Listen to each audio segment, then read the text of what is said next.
la importancia del GenExpert, no se olviden.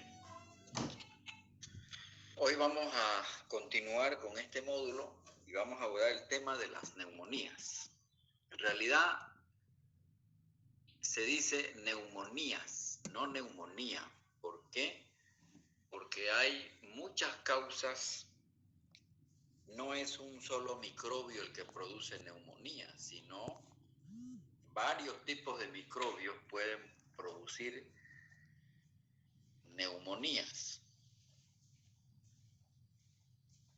Antes de la incorporación de la vacuna antineumocócica que se aplica dentro de la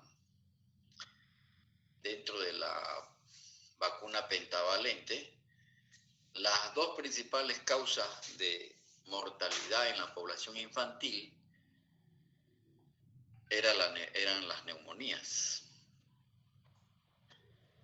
Esta es una enfermedad que después de la tuberculosis pulmonar es la segunda causa infecciosa de mayor mortalidad en el mundo. Si bien las neumonías afectan fundamentalmente a los extremos de la vida, menores de 5 años y pacientes añosos, en realidad no respeta edad ni sexo la neumonía. Basta que haya algún factor que predisponga, el paciente puede desarrollar la neumonía. Debemos recordar, debemos remontarnos a los mecanismos de defensa que tiene el sistema respiratorio, porque precisamente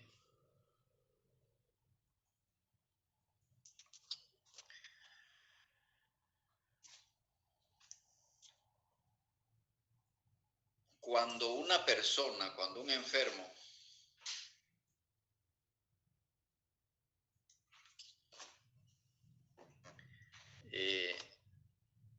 tiene algún factor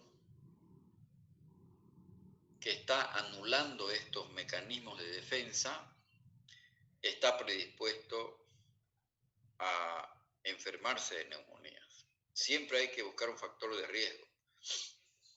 Fíjense que los mecanismos de defensa no son iguales en las vías respiratorias altas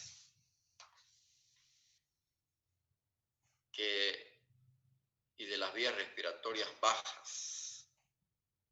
Las neumonías son procesos infecciosos que afectan a las vías respiratorias bajas, es decir, distal a los bronquiolos terminales, porque el proceso patológico donde se desarrolla la neumonía es en los alvéolos pulmonares. Voy a enfatizar de todos estos factores, que es bueno que ustedes lo anoten, algunos factores que son de extremada importancia. El reflejo de la tos, por ejemplo, es un mecanismo de defensa que tiene el sistema respiratorio.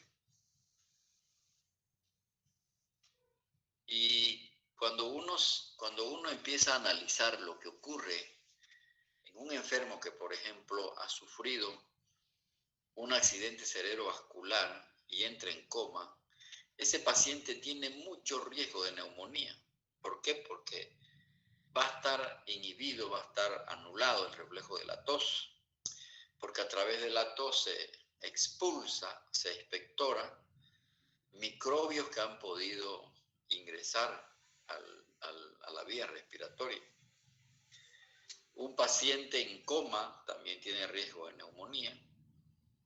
Es decir, en toda patología en la que se esté restringido el reflejo de la tos, tiene riesgo de neumonía. Ni qué se diga de la función mucociliar, muy importante. Por ejemplo, los tabaquistas se dice que tienen una disminución importante de la depuración mucociliar. Los cilios y el moco que hay dentro en el sistema respiratorio son muy importantes. Pero no nos olvidemos que hay factores humorales, también inmunoglobulina, células, los linfocitos, principalmente los linfocitos B, los macrófagos alveolares.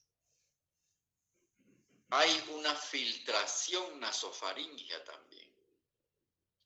Es decir, esta es una función que evita el paso de las bacterias hacia las vías respiratorias bajas. ¿Cómo definimos a las neumonías? La neumonía se define como una inflamación aguda del parénquima pulmonar que habitualmente es de etiología infecciosa. Son pocos los casos que producen neumonías de causa no infecciosa. Un ejemplo es aquel paciente que hace un paro cardíaco y se broncoaspira, o un paciente que intenta suicidarse y consume algún tóxico, por ejemplo, qué sé yo, lavandina, se me ocurre pensar en eso, digamos, ¿no?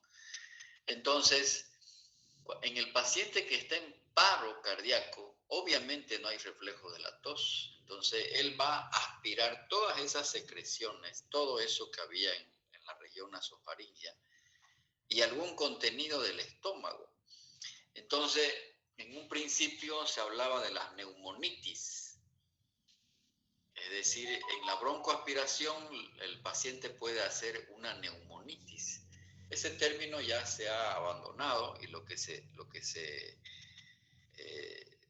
ha cambiado por el nombre de neumonías intersticiales, porque producen un patrón intersticial. Las neumonías se clasifican de acuerdo a dónde se adquiere, a dónde el enfermo la adquiere la infección.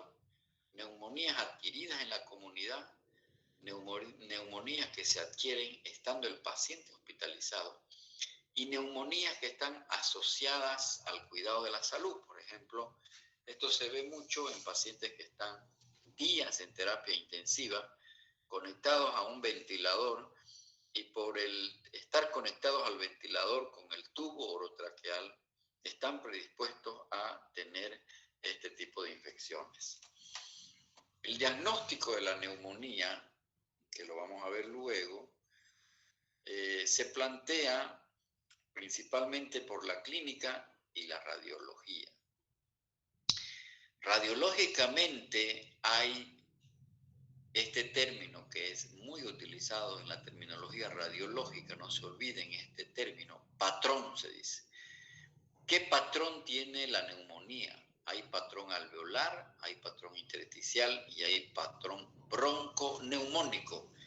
Y hay una correlación entre el tipo de patrón, la clínica y el microbio causante de la neumonía.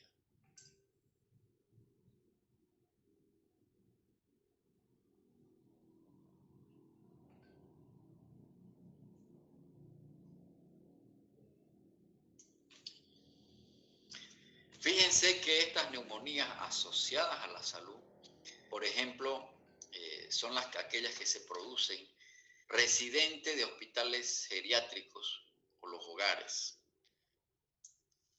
Aquel paciente que está mucho tiempo en tratamiento endovenoso. Aquel paciente que está en programa de hemodiálisis. Ese paciente tiene riesgo de neumonía. Pacientes hospitalizados durante los últimos 3 meses y pacientes con cuidados de internación domiciliaria. Y obviamente el paciente que está en la terapia intensiva. Estos pacientes, este contingente de enfermos, tiene mucho riesgo de neumonías. Importante es este concepto de que la neumonía es una inflamación del parénquima distal a los bronquiolos terminales. No se olviden que hay infecciones de vías respiratorias altas y hay infecciones de vías respiratorias bajas. La tos es un síntoma aparatoso y más conflictivo en las infecciones de vías respiratorias altas, porque hay muchos receptores para el reflejo de la tos. En cambio, en las infecciones de infecciones respiratorias bajas, típicamente las neumonías, la tos no siempre es un síntoma importante. Estos tres conceptos semiológicos son muy importantes en las neumonías. Es un cuadro agudo. Tiene que existir una expresión radiológica, es decir, el gol estándar para confirmar el diagnóstico de una neumonía es la radiografía simple de tórax y generalmente es producida por un agente infeccioso. Lo más frecuente es que sea una bacteria, puede ser viral, y en los pacientes con VIH-Sida tenemos a un parásito que es el Pneumocystis jirovecii. Pero la mayor parte, el grueso de los pacientes que hacen neumonía son de naturaleza bacteriana. No es un proceso único, es decir, no hay un solo microbio que causa neumonía, es un grupo de infecciones causadas por distintos gérmenes, por eso se habla de neumonías. ¿Cuáles son los patógenos más comunes que producen neumonías? El Streptococcus pneumoniae, el Mycoplasma pneumoniae, que fundamentalmente se presenta en la población joven, en adultos jóvenes, la clamidia y los virus respiratorios. Los patógenos no habituales, la Legionella pneumófila, Haemophilus influenza es un microbio muy frecuente como causante de neumonía, fundamentalmente en los pacientes con enfermedad pulmonar obstructiva crónica, es decir, aquellos pacientes que tienen una enfermedad de base. Enterobacterias, Moraxella catarrhalis también es muy frecuente en pacientes con EPOC y en pacientes fumadores. El Streptococcus aureus es un microbio frecuente en la neumonía después de un proceso gripal.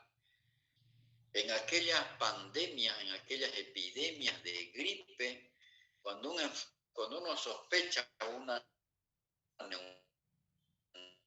neumonía, después, el microbio más frecuente es el Staphylococcus aureus. El Mycobacterium tuberculosis también puede producir un patrón característico de neumonía tuberculosa. Y hay microbios oportunistas como el Pneumocystis jirovecii que se ve en los pacientes con VIH. El diagnóstico de una neumonía se plantea en un enfermo que tiene algún factor de riesgo. No va a aparecer neumonía en cualquier enfermo. Uno tiene que tener un factor de riesgo para desarrollar neumonía. ¿Me están escuchando bien, jóvenes? Sí, doctor. Sí, doctor. Sí, doctor. Ok, entonces los ancianos, los pacientes mayores de 60, 70 años, tienen mucho riesgo. Es más, una de las principales causas de muerte en pacientes de edad avanzada dentro de las enfermedades infecciosas es la neumonía. Pero también en la población infantil, los menores de 5 años tienen mucho riesgo de neumonía. La comorbilidad es lo que siempre hay que buscar en un paciente que desarrolla neumonía. Asma, enfermedad pulmonar obstructiva crónica. Las cardiopatías, tanto el infarto agudo de miocardio como la insuficiencia cardíaca, es el factor predisponente más frecuente para las neumonías. Y las neumonías constituyen uno de los factores precipitantes de descompensación del paciente, por ejemplo, que sufre insuficiencia cardíaca congestiva. Los diabéticos tienen mucho riesgo, no solamente de tuberculosis pulmonar, sino también de neumonía, porque son inmunodeprimidos. Los diabéticos tienen problemas con estos factores, los mecanismos de defensa para la neumonía. El paciente con alguna hepatopatía, aquí el clásico paciente que tiene riesgo de neumonía es el cirrótico alcohólico. Los pacientes renales crónicos Y las neoplasias y el VIH está con una letra más grande para resaltar que estos enfermos, que una de las principales causas de muerte en los pacientes con una neoplasia o con un VIH son los procesos infecciosos. Y dentro de estos procesos infecciosos está la neumonía. Los tabaquistas, el malnutrido y los pacientes que tienen deterioro del estado mental o pacientes que están en estado de coma tienen alto riesgo de neumonías. Fíjense que este cuadro es para condicionar, para relacionar la situación, o sea, el factor de riesgo con el microbio probable.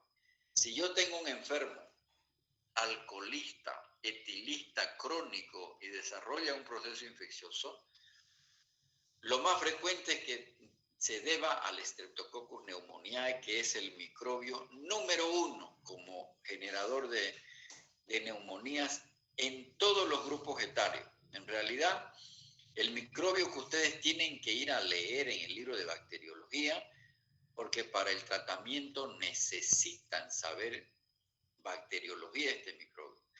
Los anaerobios, los patógenos gram negativos, no nos olvidemos que la tuberculosis también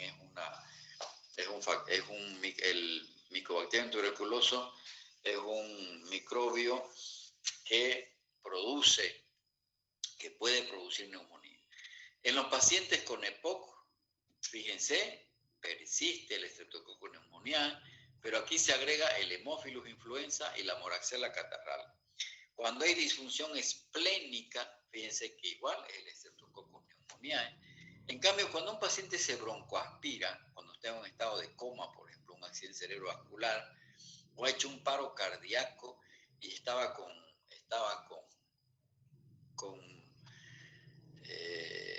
estómago lleno, si se broncoaspira, van a haber anaerobios y gram negativos. El paciente que tiene bronquiectasia, que es una enfermedad de base pulmonar, acá la pseudomona es la que lo aniquila al enfermo. No es el Streptococcus pneumoniae, es más frecuente la pseudomona. Igual, fíjense ustedes, un paciente que está tomando corticoides. ¿Quiénes son los que toman corticoides? Generalmente los pacientes con lupus eritematoso sistémico, las mujeres que sufren de artritis reumatoidea, porque su reumatólogo le ha indicado corticoides, generalmente prednisona. El tomar un corticoide desde ya lo predispone a una neumonía por un microbio oportunista, por pseudomona. El corticoide deprime la inmunidad celular y humoral, lo vuelve al paciente neutropénico, inmunodeprimido. Por eso hay que estar atentos. Por eso estos pacientes que reciben corticoides en el contexto de un lupus o de una artritis reumatoidea, debieran vacunarse periódicamente contra el Streptococcus pneumoniae, por lo menos, para prevenir estas neumonías. Cuando un enfermo ha estado en algún tratamiento reciente antibiótico por varios días, pueden haber neumococos resistentes. En los hogares de ancianos sigue siendo el Streptococcus pneumoniae el más frecuente. Cuando el paciente tiene la historia, yo por antecedentes pregunto y el paciente ha viajado a algún lugar, cuidado, puede ser clamidia, legionela, influenza. Entonces, este cuadro es importante porque nos correlaciona la comorbilidad, qué factor de riesgo tiene el enfermo y el germen probable de la neumonía. Patógenos asociados a defectos específicos en la defensa del huésped. Fíjense que cuando hay una inmunidad celular deficiente, por ejemplo, el recuento del linfocito CD4 menor a 500 por microlitro o menor a 200 por microlitro, obviamente el ejemplo clásico de estos enfermos que tienen una inmunidad celular deficiente es el paciente VIH. Por lo tanto, va a tener predisposición no solamente a la neumonía, sino a la tuberculosis por Pneumocystis jirovecii, histoplasma y el Cryptococcus neoformans. Cuando baja más esa inmunidad celular en el paciente con VIH, pues ya no solamente está predispuesto a infecciones por Mycobacterium tuberculosis, sino por el Mycobacterium avium, los citomegalovirus. Pacientes que están en tratamiento crónico con tuberculosis pueden tener nocardia y Mycobacterium tuberculosis. Mucho se ha hablado de neumonía típica y atípica. Muy interesante este concepto. Este concepto es tan antiguo. Fíjense que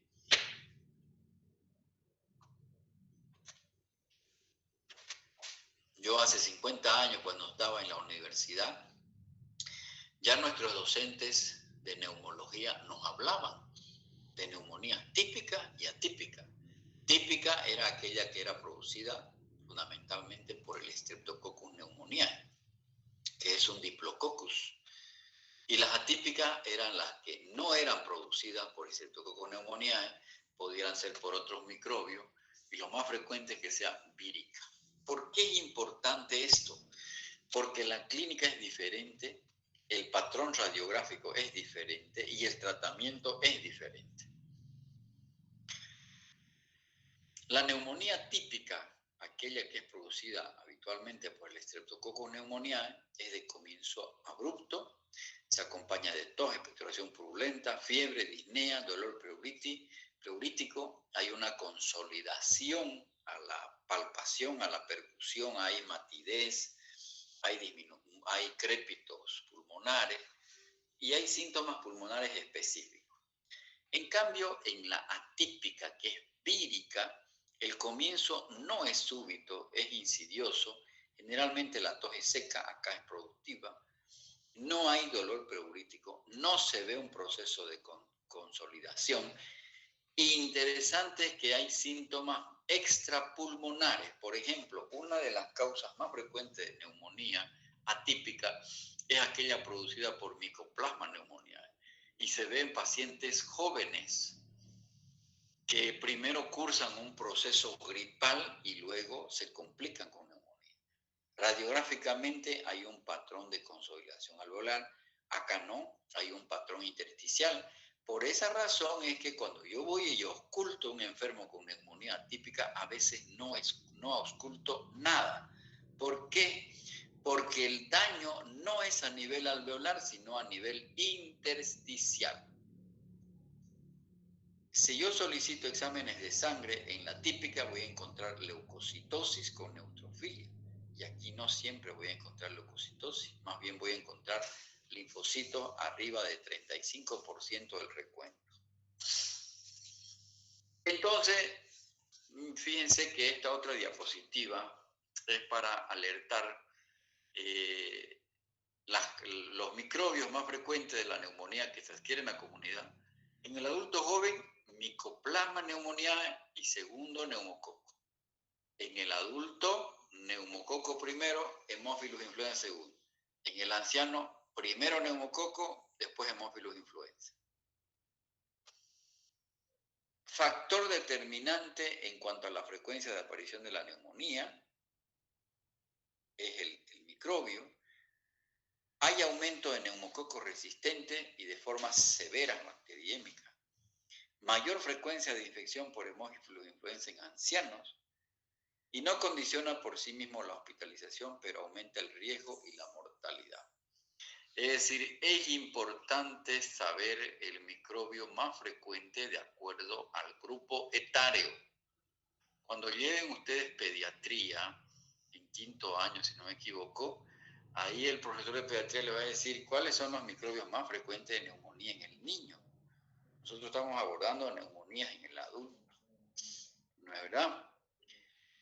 Entonces, los patógenos causantes de neumonía, en las neumonías hospitalarias, aquellas que se desarrollan estando el paciente internado más allá de los 7 días, fíjense que los microbios no son los típicos. Aquí son los bacilos entéricos aerobios negativos, Pseudomonas aeruginosa, Staphylococcus aureus, y la boca tiene muchos anaerobios. Hay anaerobios, por ejemplo, los Peptostreptococcus, que son microbios anaeróbicos gram positivos de la boca. Probabilidad elevada de neumonía. Es decir, dentro de la clínica de un paciente con neumonía, fíjese que la ausencia de odinofagia y rinorrea y presencia de tos, expectoración, fiebre, sudoración nocturna, mialgia y la frecuencia respiratoria más de 5 respiraciones por minuto. No es habitual que un paciente con neumonía tenga odinofagia y rinorrea, porque aquí el problema es discriminar una infección de vías respiratorias alta y una infección de vías respiratorias bajas. La neumonía es una infección de vías respiratorias bajas. Resfrío común, gripe, faringoamigdalitis, laringitis, traqueitis, laringotraqueobronquitis o bronquitis sola son infecciones de vías respiratorias altas. Estas pueden dar odinofagia y rinorrea. Por el contrario, las neumonías, como son de vías respiratorias bajas, no se acompañan de odinofagia y rinorrea. Este es un dato muy importante porque este doctor Dier dijo que esta regla predictiva se sensibilidad del 91% y una especificidad del 40%. Es decir, siempre hay que preguntar si el paciente tiene odinofagia o rinorrea. Si no tiene, entonces debo pensar con mayor probabilidad que sea neumonía. Pero si tiene odinofagia el paciente y se lo ve con catarro nasal, lo más probable es que sea una infección de vías respiratorias altas. Pero cuidado, que si estamos frente a una época de resfrío, si hay varios miembros en la casa que están con resfrío, después de pasar este resfrío, puede el paciente tener una neumonía atípica por el micoplasma pneumoniae, peor si es joven. ¿Cómo hacemos el diagnóstico de una neumonía? Es una enfermedad aguda para empezar. Yo no puedo hacer diagnóstico de neumonía o sospechar neumonía a un enfermo que me viene y me dice que tiene tos de un mes, de 2 meses. No, eso no debe ser una neumonía. Eso tendría que ser una tuberculosis por sospecha. Entonces, los enfermos con neumonía tienen tos, fiebre, disnea, producción de esputo y dolor pleurítico. Signos de consolidación pulmonar. Eso significa qué hay a la inspección, a la palpación, a la percusión y a la ocultación. A la percusión va a haber matidez, hay aumento de frémito, hay egofonía, que ya hemos visto, ya ustedes saben qué es egofonía en semiología, y hay estertores, es decir, son estertores secos o gruesos. El estertor es como un ruido que semeja al frotar un mechón de cabello. A ver, ustedes frótense un mechón de cabello, así es el estertor seco. En cambio, el estertor húmedo es propio del paciente con edema agudo de pulmón.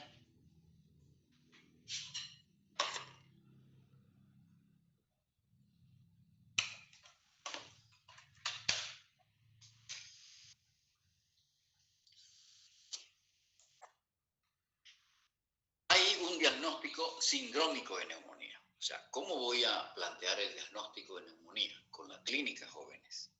Hay una clínica de infección respiratoria baja aguda, tos con expectoración. Puede haber un compromiso del estado general. Un paciente anciano que hace una neumonía va a ser peor que un paciente de 30 años, obviamente. Entonces va a haber fiebre, puede estar alterada la frecuencia respiratoria, puede estar taquicárdico y se puede hipotensar. Hay signos focales nuevos en la exploración. Es decir, yo tengo que ir a hacer inspección, palpación, percusión y ocultación de ambos hemitórax y discriminar dónde está el proceso infeccioso, si en el emitor izquierdo o el emitórax derecho. Cuando se hace semiología del tórax joven, no se pone pulmón izquierdo ni pulmón derecho, porque no estoy ocultando los pulmones, estoy ocultando los hemitórax. Entonces yo pongo hemitórax izquierdo, hay matidez, hay vibraciones vocales aumentadas, y hay estertores secos en la base del emitor izquierdo, en el tercio medio o en el tercio superior. Eso yo tengo que especificar cuando vaya y explore a la inspección, a la palpación, a la percusión y a la ocultación.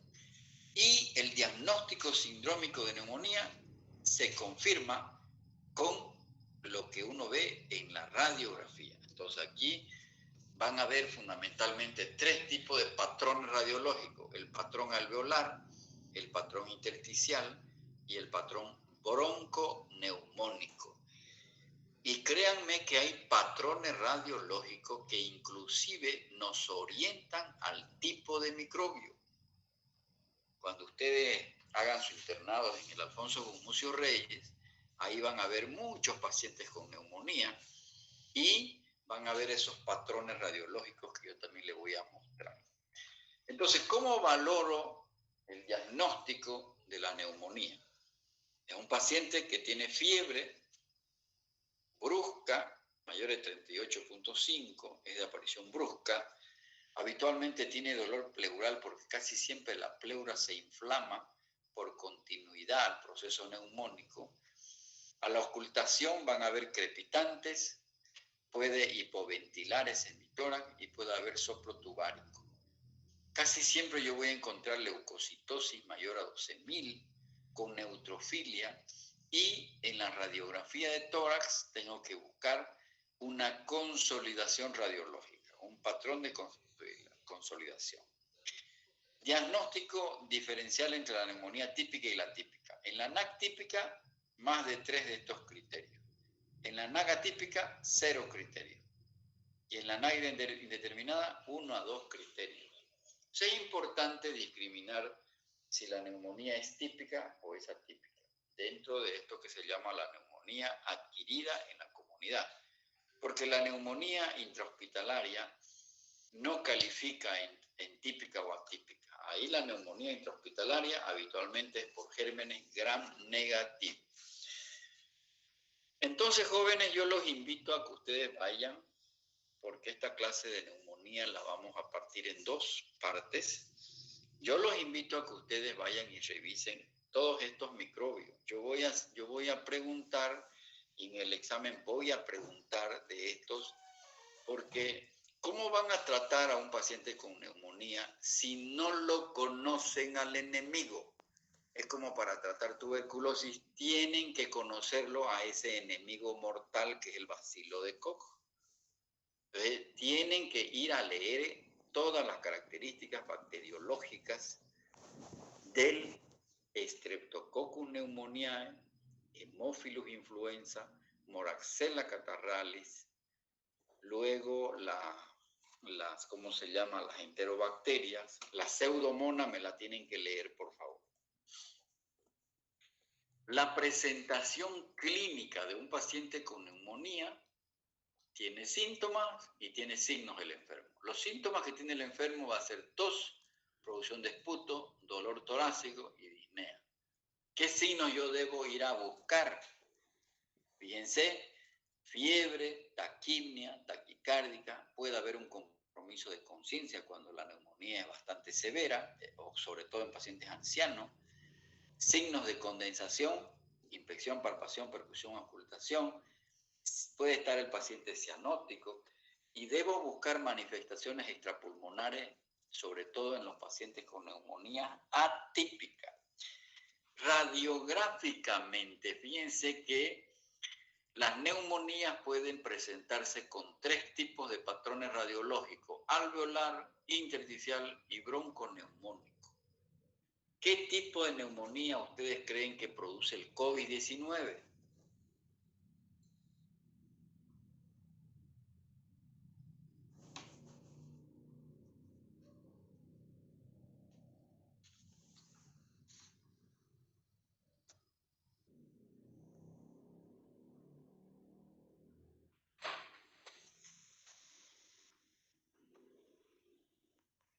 Alveolar, difusa. No, es intersticial.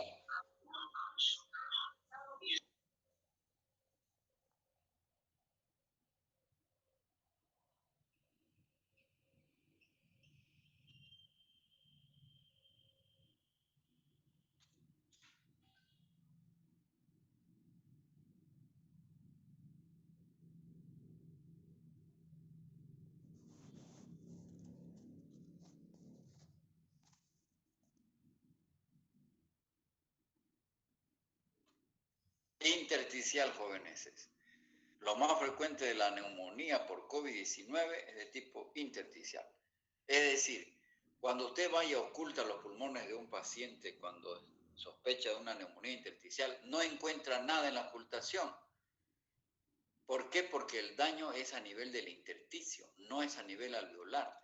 Cuando yo hablo de estertores crepitantes, es cuando el patrón es de tipo alveolar, porque el daño, y generalmente el patrón alveolar ocupa un solo lóbulo o un segmento. Aquí es ahí el lóbulo superior derecho. Entonces, y el patrón bronconeumónico es bilateral. Bilateral.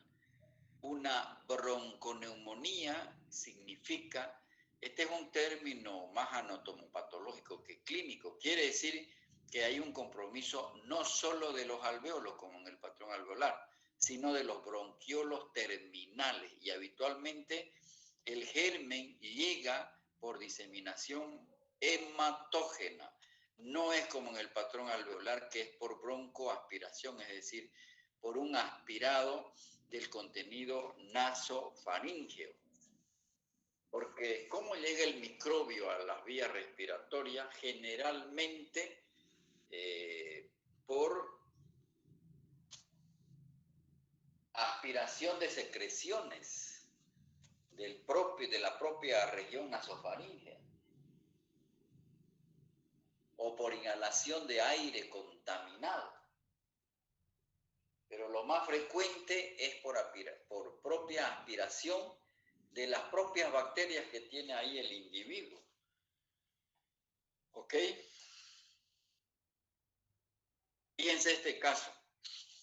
Consulta a un paciente, 5 días, con tos, expectoración mucopurulenta, compromiso del estado general, dolor en el pecho, por lo que es llevado al servicio de urgencia por sus familiares. Cuando se lo explora al paciente, se lo encuentra pálido, decaído, sudoroso, con dolor torácico anterior y disnea. Al control de los signos vitales, 36 de temperatura, 88 de latido, estaba hipertenso, saturaba bien. El hemoglucotés, o sea, la glicemia ahí en ese momento, 185 en ayuna. Al examen físico, mucopurulencia, habían crépitos bilaterales, y el diagnóstico, neumonía multifocal. ¿Qué quiere decir esto? Que aquí el patrón es bronconeumónico, es decir, bilateral. ¿Tendrá neumonía este enfermo? Es un proceso agudo, 5 días. Tiene tos con expectoración mucopurulenta. ¿Será bacteriano o será viral? Bacteriano. Entonces, jóvenes, difícil hacer diagnóstico de neumonía sin radiología. Entonces, el principal examen que yo voy a pedir para confirmar o descartar mi sospecha diagnóstica en una neumonía es la radiografía de tórax. Obviamente tengo que pedirle un hemograma, porque el hemograma me va, si es bacteriano, me va a dar leucocitosis con desviación a la izquierda, y en las neumonías virales habitualmente no hay leucocitosis. Entonces, en las neumonías adquiridas en la comunidad, el patrón de condensación alveolar lobar es frecuente por el Streptococcus pneumoniae. El patrón bronconeumónico, cuando hay consolidaciones alveolares, pero multifocales, o sea, en ambos campos pulmonares, la legionela puede estar presente. En cambio, cuando es un patrón intersticial, es decir, cuando yo voy y oculto los pulmones del enfermo, los emitoras, perdón, no encuentro nada. Radiográficamente sí, el compromiso es bilateral, pero no hay este patrón de condensación alveolar. Entonces puede ser el más frecuente en un adulto joven, es el Mycoplasma pneumoniae y de origen viral. Una neumonía en un paciente que se broncoaspira generalmente es bilateral. Hay opacidades bilaterales multicéntricas de predominio basal, perihiliar y más frecuente en el pulmón derecho. ¿Cuáles son los microbios?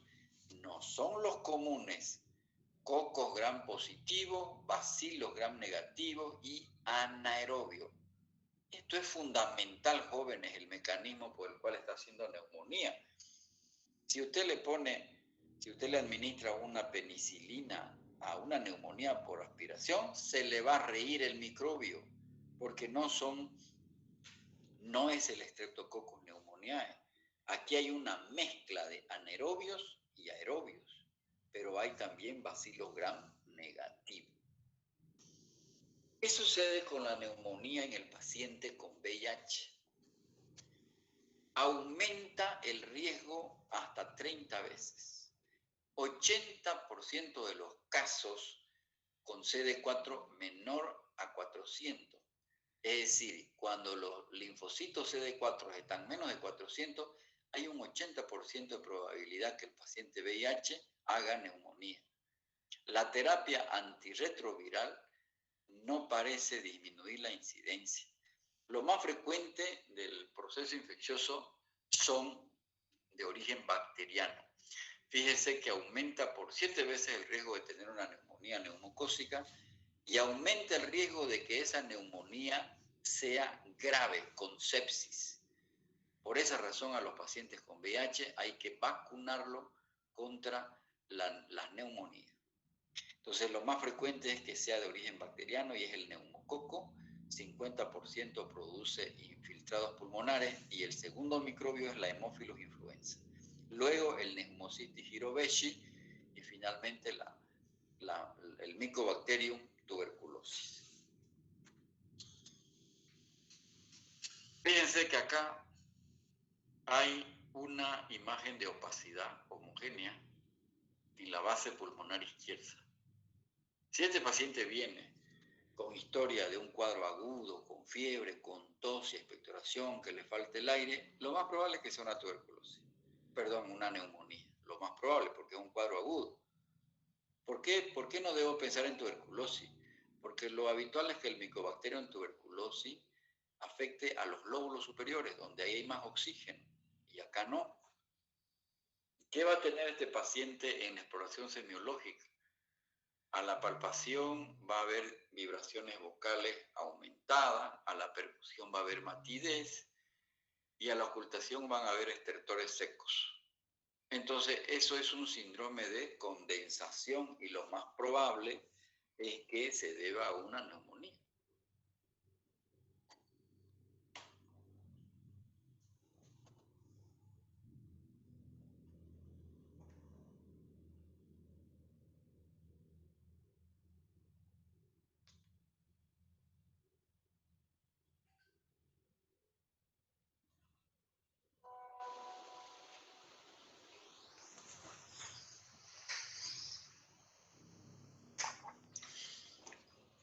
Utilidad de la radiología. ¿Para qué nos sirve la radiología en un paciente con neumonía? Permite confirmar la sospecha clínica, es el gold estándar.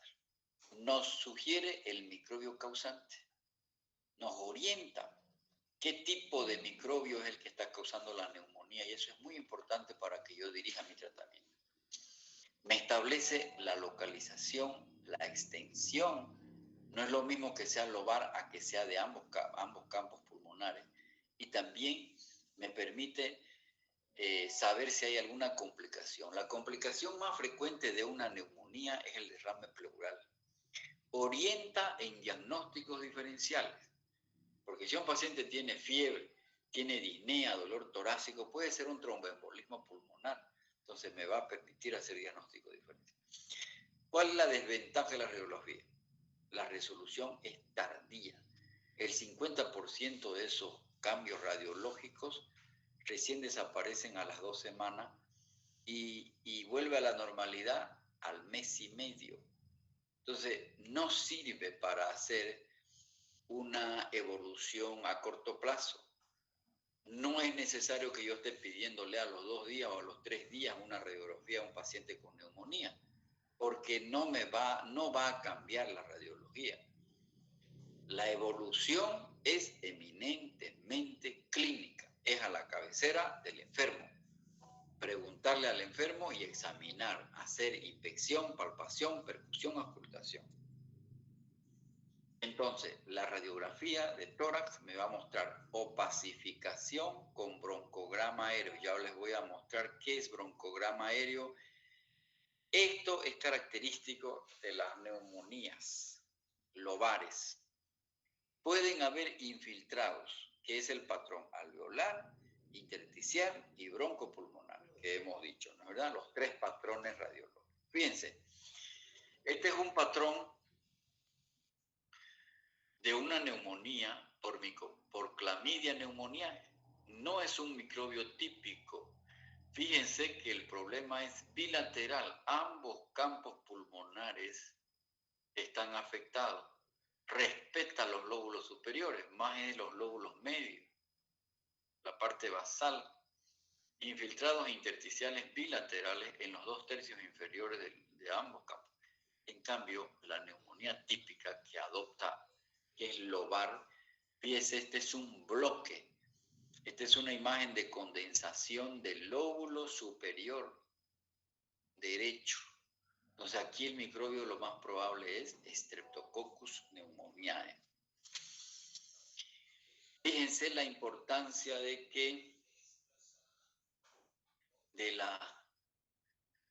la vacunación. Hay ahora vacuna dentro de la pentavalente.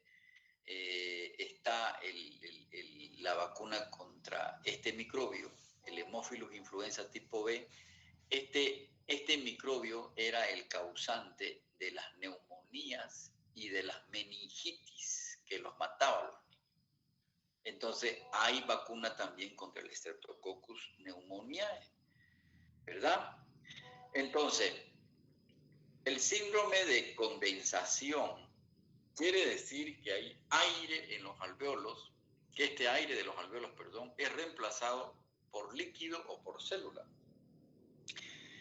El ejemplo clásico del síndrome de condensación es la neumonía, porque hay un exudado inflamatorio.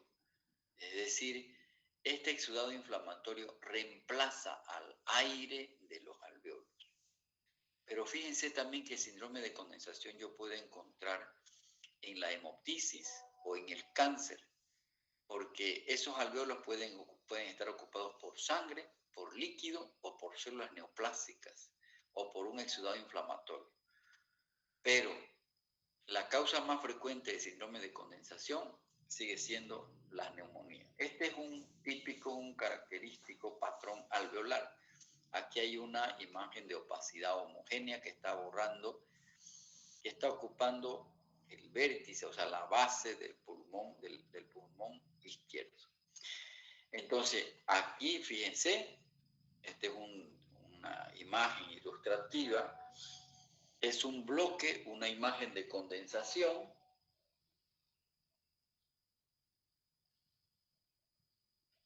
Es una imagen de condensación parenquimatosa. Estas son las 5 causas más frecuentes de síndrome de condensación. ¿Por qué se llama síndrome de condensación? Porque es todo proceso que densifique el parénquima pulmonar. El aire es reemplazado por otro elemento que ocupa el espacio alveolar. Aquí igual, esta es una clásica neumonía por Streptococcus pneumoniae. Fíjense que este patrón tiene la forma de una cuña cuya base está hacia la parrilla costal y el vértice está hacia el alvéolo. Se ve que este es un paciente cardiópata porque tiene un corazón grande, el mediastino está ancho y hay una aorta elongada, fíjese aquí. La aorta nace, el ventrículo izquierdo y hace esta curva, ¿verdad? Entonces, debe ser un paciente hipertenso crónico. Áreas de condensación, un patrón de condensación alveolar en el lóbulo medio del pulmón derecho. Aquí es un patrón de condensación, pero está ocupando casi hay mucho compromiso. Aquí deben haber 2 lóbulos comprometidos. Aquí esto Esto también es un patrón, hay un infiltrado acá a nivel iliar. Puede ser neumonía, dependerá de la clínica. No se olviden que el examen complementario, la radiografía sigue siendo un examen complementario a la clínica, debe depender de la clínica, ¿no? Acá igual se nota más compromiso del campo pulmonar. Esto puede ser un cáncer pulmonar, sí. No es bien definido, el patrón no está bien definido, es decir, no hay un compromiso grande de los dos lóbulos del pulmón izquierdo, pero no está bien definido, no es tan homogéneo. Entonces, cuidado, ¿eh? Si este paciente tiene tos crónica y ha perdido peso y es un fumador, eso puede ser un cáncer pulmonar. Esa ya la vi. ¿Qué hacemos cuando sospechamos una neumonía adquirida en la comunidad? Fundamentalmente, el tratamiento es empírico en los primeros momentos. Debe instaurarse según la edad del enfermo. Lo que a mí me interesa para orientar mi terapéutica es la edad del enfermo, las características clínico-radiológicas. Tengo que estimar si está grave el enfermo y tendría que analizar si hay resistencia bacteriana. Obviamente el tratamiento específico se hace según el cultivo y las complicaciones. En nuestros medios jóvenes, el tratamiento de las neumonías son casi siempre de tipo empírico, porque no es habitual que uno cultive las secreciones. Entonces, hasta aquí es esta primera parte de neumonía. La próxima semana les voy a dar un tiempo para que revisen los microbios y los antibióticos en el tratamiento de las neumonías. ¿Alguna pregunta tienen?